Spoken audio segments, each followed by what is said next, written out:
ಉಸಿರಾಟದ ಸಮಸ್ಯೆಗಳಿಗೆ ಪರಿಹಾರ ನೋಡೋಣ. ಶ್ವಾಸಕೋಶದ ನಿಶಕ್ತಿಗೆ ಮೂಲ ಕಾರಣ ನಮ್ಮ ಆಹಾರ ಪದ್ಧತಿ ಮತ್ತು ಜೀವನ ಪದ್ಧತಿ.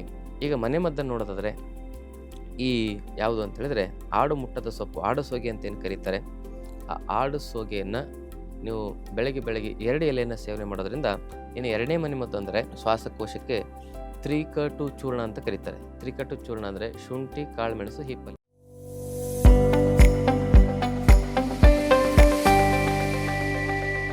ಶ್ರೀ ಗುರು ಬಸವಲಿಂಗಾಯ ನಮಃ. ಓಂ ನಮಃ ಶಿವಾಯ. ಸರ್ವರಿಗೂ ಶರಣಾರ್ಥಿ. ಆತ್ಮೀಯರೇ, ಇವತ್ತಿನ ಸಂಚಿಕೆಯಲ್ಲಿ ಉಸಿರಾಟದ ಸಮಸ್ಯೆಗಳಿಗೆ ಪರಿಹಾರ ನೋಡೋಣ.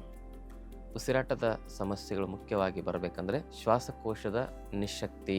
ಆ ಶ್ವಾಸಕೋಶದ ನಿಶಕ್ತಿಗೆ ಮೂಲ ಕಾರಣ ನಮ್ಮ ಆಹಾರ ಪದ್ಧತಿ ಮತ್ತು ಜೀವನ ಪದ್ಧತಿ. ಕ್ರಮ ತಪ್ಪಿದ ಆಹಾರ ಪದ್ಧತಿ, ಆಹಾರ ವಿರುದ್ಧ ಆಹಾರ ಸೇವನೆ ಮಾಡೋದು, ಮಳೆಗಾಲದಲ್ಲಿ ತಂಪು ಶೀತ ವೀರ್ಯ ಗುಣಧರ್ಮ ಇರತಕ್ಕಂಥ ಆಹಾರವನ್ನು ಸೇವನೆ ಮಾಡೋದು, ಮತ್ತು ಮಳೆಗಾಲದಲ್ಲಿ ನಾವು ಹೆಚ್ಚು ಈ ಚಳಿ, ಮಳೆ, ಗಾಳಿಗೆ ನಮ್ಮ ಶರೀರವನ್ನು ಹೆಚ್ಚು ಎಕ್ಸ್ಪೋಸ್ ಮಾಡೋದು, ಸರಿಯಾದ ರೀತಿಯಲ್ಲಿ ಬಟ್ಟೆಯನ್ನು ಹಾಕೊಳ್ಳದೇ ಇರೋದು, ಬೆಚ್ಚಗಿರದೇ ಇರೋದು, ಎಲ್ಲದರಿಂದ ಏನಾಗುತ್ತೆ, ನಮ್ಮ ಶರೀರದ ಥರ್ಮೋ ರೆಗ್ಯುಲೇಷನಲ್ಲಿ ವ್ಯತ್ಯಾಸ ಆಗಿ ಅದು ಎಲ್ಲ ಸೆಲ್ಸ್ಗಳಲ್ಲಿ ಕಫದಲ್ಲಿ ತರ್ಪಕ, ಬೋಧಕ, ಕ್ಲೇದಕ, ಅವಲಂಬಕ, ಶ್ಲೇಷ್ಮಕ ಅಂತ 5 ರೀತಿಯ ಕಫ, 5 ಟೈಪ್ಸ್ ಆಫ್ ಕಫ ದೋಷ, ಅವೆಲ್ಲದರಲ್ಲಿ ವಿಕಾರ ಉಂಟಾಗಿ ಕಫ ವಿಕಾರದಿಂದ ನೇರವಾಗಿ ಶ್ವಾಸಕೋಶ ಏನಾಗುತ್ತೆ ಅಂತ ಹೇಳಿದ್ರೆ ಅಲ್ಲಿರ್ತಕ್ಕಂಥ ಸ್ರೋತಸ್ಸುಗಳು, ಅದಕ್ಕೆ ಶ್ವಾಸವಾಹ ಸ್ರೋತಸ್ಸು ಅಂತ ಕರೀತಾರೆ.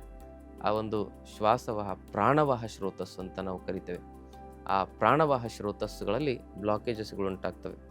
ಅದನ್ನು ಸ್ಥೂಲವಾಗಿ ನಾವು ಕಾಣಬಹುದು ಅಂದರೆ ಬ್ರಾಂಚಸ್ ಮತ್ತು ಬ್ರಾಂಕ್ಯೂಲ್ಸ್ಗಳು ಅಂತ ಹೇಳ್ತಾರೆ. ಅವೆಲ್ಲ ಹಾಳಾಗಿ ಹೋಗ್ತವೆ. ಅಲ್ಲಿರ್ತಕ್ಕಂಥ ಅಲ್ಯೂಲೈಸ್ಗಳು ತುಂಬ ನಿಶಕ್ತವಾಗ್ತವೆ, ಬ್ಲಾಕ್ ಆಗ್ತವೆ, ಅಲ್ಲಿ ಇನ್ಫ್ಲಮೇಷನ್ ಆಗುತ್ತೆ, ಅಲ್ಲೆಲ್ಲ ಕಫ ವಿಕಾರಗಳು ಏನಾಗ್ತದೆ, ಹೆಚ್ಚಾಗಿ ಸ್ಟೋರ್ ಆಗ್ತಾ ಬರ್ತದೆ.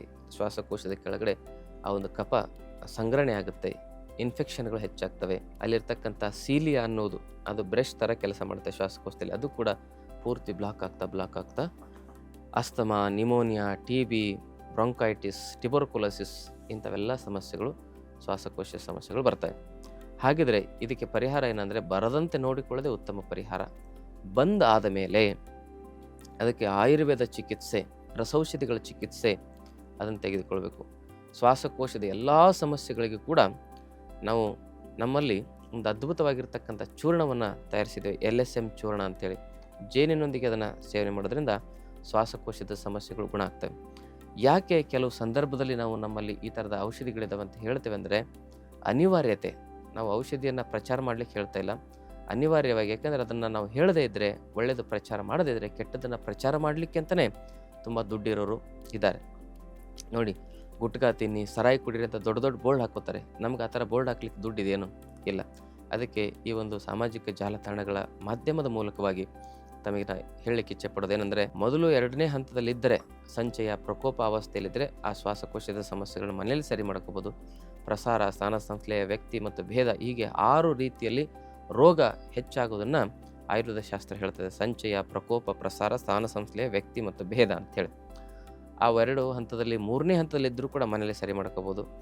ತುಂಬ ಜಾಸ್ತಿ ಆಗಿತ್ತಂದರೆ ಅದಕ್ಕೆ ಆಯುರ್ವೇದದಲ್ಲಿ ರಸಾಯನ ಔಷಧಿಗಳು, ಆಮೇಲೆ ಅದಕ್ಕೆ ಬೇಕಾಗಿರ್ತಕ್ಕಂಥ ಕೆಲವೊಂದಿಷ್ಟು ಮೇಧ್ಯ ಔಷಧಿಗಳು, ಬಲ್ಯ ಔಷಧಿಗಳು, ಎಲ್ಲ ಒಂದು ಉತ್ತಮವಾದ ಒಂದು ಔಷಧಿಗಳು ಆಯುರ್ವೇದದಲ್ಲಿದ್ದಾವೆ. ಅದನ್ನು ನಾವು ಹಲವಾರು ವರ್ಷ ಸಂಶೋಧನೆ ಮಾಡಿ ಅದರ ಫಾರ್ಮುಲಾ ಮಾಡಿದ್ದೀವಿ. ಶ್ವಾಸಕೋಶದ ಸಮಸ್ಯೆ ಇರೋರು ನೀವು ಅತಿ ಹೆಚ್ಚಿದ್ದರೆ ಖಂಡಿತವಾಗಿ ಬೇಗನೆ ನಮ್ಮ ಆರೋಗ್ಯ ಕೇಂದ್ರದಲ್ಲಿ ಆ ಚಿಕಿತ್ಸೆಯನ್ನು ಪಡ್ಕೊಳ್ಳೋದು ಒಳ್ಳೆಯದು. ಈಗ ಮನೆಮದ್ದನ್ನು ನೋಡೋದಾದರೆ ಈ ಯಾವುದು ಅಂತ ಹೇಳಿದ್ರೆ ಆಡು ಮುಟ್ಟದ ಸೊಪ್ಪು, ಆಡು ಸೋಗೆ ಅಂತ ಏನು ಕರೀತಾರೆ, ಆ ಆಡು ಸೋಗೆಯನ್ನು ನೀವು ಬೆಳಗ್ಗೆ 2 ಎಲೆಯನ್ನು ಸೇವನೆ ಮಾಡೋದ್ರಿಂದ ನಿಮ್ಮಲ್ಲಿ ಏನಾಗುತ್ತೆ, ಕಫ ವಾಮಿಟ್ ಆಗಿ ಸಂಪೂರ್ಣವಾಗಿ ಆ ಒಂದು ಶ್ವಾಸಕೋಶದ ಸಮಸ್ಯೆ ಪರಿಹಾರ ಆಗಲಿಕ್ಕೆ ಉಪಯೋಗ ಆಗುತ್ತೆ. ಅಥವಾ ಕಫ ಕರಗುತ್ತೆ ಅಥವಾ ವಾಮಿಟ್ ರೂಪದಲ್ಲಾದರೂ ಹೊರಗಡೆ ಬರ್ತದೆ. ಇನ್ನು 2ನೇ ಮನೆಮದ್ದು ಅಂದರೆ ಶ್ವಾಸಕೋಶಕ್ಕೆ ತ್ರಿಕಟು ಚೂರ್ಣ ಅಂತ ಕರೀತಾರೆ. ತ್ರಿಕಟು ಚೂರ್ಣ ಅಂದರೆ ಶುಂಠಿ, ಕಾಳುಮೆಣಸು, ಹಿಪ್ಪಲಿ. ಅದನ್ನು 1 ಚಮಚ ಜೇನಿನೊಂದಿಗೆ ಪ್ರತಿದಿನ ಬೆಳಗ್ಗೆ ಸೇವನೆ ಮಾಡೋದ್ರಿಂದ ನಿಮ್ಮ ಶ್ವಾಸಕೋಶದ ಸಮಸ್ಯೆಗಳು ಅದ್ಭುತವಾಗಿ ಬೇಗ ಗುಣ ಆಗಲಿಕ್ಕೆ ಅದು ಕೂಡ ಹೆಲ್ಪ್ ಆಗುತ್ತೆ.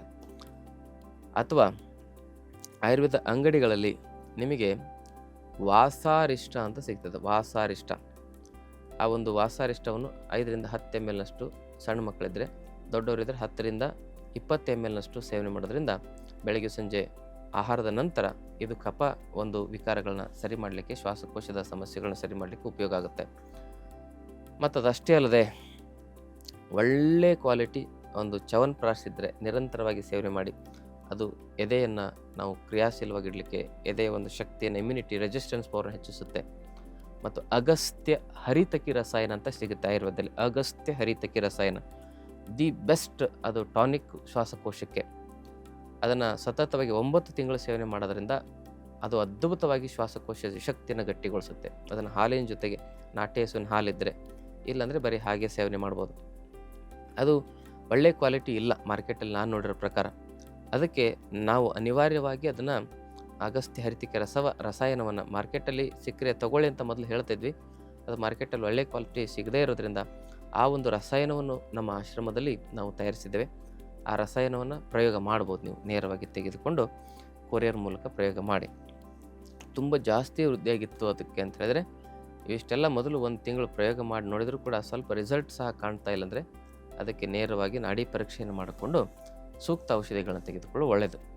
ಹಾಗೆ ಶ್ವಾಸಕೋಶದ ಸಮಸ್ಯೆಗಳು ಬರಬಾರ್ದಂದರೆ ಕಪಾಲಭಾತಿ ಪ್ರಾಣಾಯಾಮ,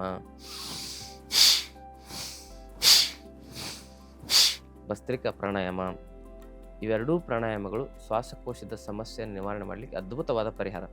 15 ನಿಮಿಷ ಕಪಾಲಭಾತಿ ಪ್ರಾಣಾಯಾಮ, ಒಂದು 10 ನಿಮಿಷ ಭಸ್ತ್ರಿಕಾ ಪ್ರಾಣಾಯಾಮವನ್ನು ಮಾಡೋದ್ರಿಂದ ಶ್ವಾಸಕೋಶದ ಯಾವುದೇ ಸಮಸ್ಯೆ ಇರಲಿ, ಬ್ರಾಂಚಸ್, ಬ್ರಾಂಕಿಯಲ್ಸ್ಗಳು ಶುದ್ಧವಾಗಿ, ಅಲ್ಯೂಲೈಸ್ಗಳು ಕ್ರಿಯಾಶೀಲವಾಗಿ ಆ ಸಮಸ್ಯೆಗೆ ಉತ್ತಮವಾದ ಪರಿಹಾರವನ್ನು ಒದಗಿಸಲಿಕ್ಕೆ ಉಪಯುಕ್ತವಾದ ಶಕ್ತಿಯನ್ನು ತುಂಬುತ್ತದೆ.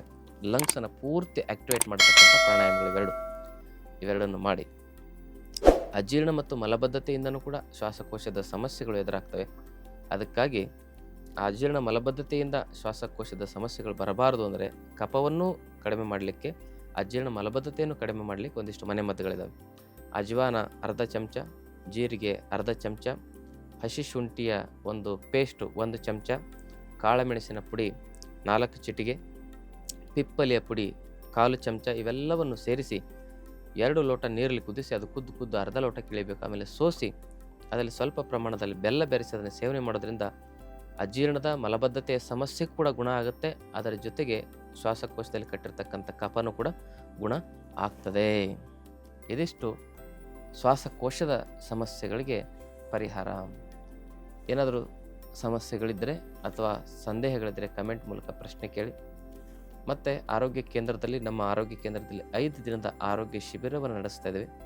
ಆ ಶಿಬಿರದಲ್ಲಿ ದೇಹದ ಬಗ್ಗೆ, ಸಪ್ತಧಾತುಗಳ ಬಗ್ಗೆ, ತ್ರಿದೋಷಗಳ ಬಗ್ಗೆ, ಅನಾಟಮಿ, ಫಿಸಿಯಾಲಜಿ, ಪ್ಯಾಥೋಫಿಸಿಯಾಲಜಿ, ಇದರ ಬಗ್ಗೆ, ಆಹಾರ ಶಾಸ್ತ್ರದ ಬಗ್ಗೆ, ಫುಡ್ ಸೈನ್ಸ್, ಇವೆಲ್ಲದರ ಬಗ್ಗೆ ನಿಮಗೆ ತಿಳಿಯೋ ಹಾಗೆ ಮಾಹಿತಿ ಕೊಡ್ತೇವೆ. ಇದನ್ನು ನೀವು ತಿಳ್ಕೊಂಡ್ರೆ ನಿಮಗೆ ಯಾವುದೇ ಸಮಸ್ಯೆ ಬಂದರೂ ನೀವೇ ಮನೇಲಿ ಸರಿಪಡಿಸ್ಕೋಬೋದು. ಅದಕ್ಕೆ ಆ ಒಂದು ಯೋಗ ಶಿಬಿರಕ್ಕೆ, ಆರೋಗ್ಯ ಶಿಬಿರಕ್ಕೆ ತಾವು ಕುಟುಂಬ ಸಮೇತರಾಗಿ ಭಾಗವಹಿಸಿ ಅದರ ಪ್ರಯೋಜನವನ್ನು ಪಡ್ಕೊಳ್ಳಿ. ಶರಣಾರ್ಥಿ. ಲೇಟೆಸ್ಟ್ ಹಾಗೂ ಇಂಟ್ರೆಸ್ಟಿಂಗ್ ಸುದ್ದಿಗಳಿಗಾಗಿ ಬಾಸ್ ಟಿವಿ ಕನ್ನಡ ಚಾನೆಲ್ನ ಸಬ್ಸ್ಕ್ರೈಬ್ ಮಾಡಿ. ಹಾಗೆಯೇ ಬೆಲ್ ಐಕಾನ್ ಪ್ರೆಸ್ ಮಾಡಿ. ಇದರ ಜೊತೆಗೆ ಫೇಸ್ಬುಕ್, ಇನ್ಸ್ಟಾಗ್ರಾಮ್, ಎಕ್ಸ್ನಲ್ಲೂ ಮಿಸ್ ಮಾಡದೆ ಫಾಲೋ ಮಾಡಿ.